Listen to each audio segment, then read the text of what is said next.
জুলাই অভ্যুত্থানের প্রথম বার্ষিকী উপলক্ষে আগামী মঙ্গলবার ৫ই আগস্ট সারা দেশে গণমিছিলের ডাক দিয়েছে জামায়াতে ইসলামী।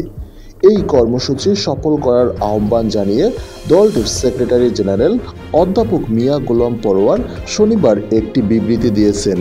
বিবৃতিতে বলা হয়েছে, জুলাইয়ের ছাত্র জনতার ঐতিহাসিক গণ অভ্যুত্থানের প্রথম বার্ষিকী উপলক্ষে পূর্ব ঘোষিত মাসব্যাপী কর্মসূচির অংশ হিসেবে জামায়াতে ইসলামীর সকল মহানগরী ও জেলা শাখার প্রতি আগামী মঙ্গলবার শান্তিপূর্ণ গণমিছিল সফল করার আহ্বান জানানো হয়েছে।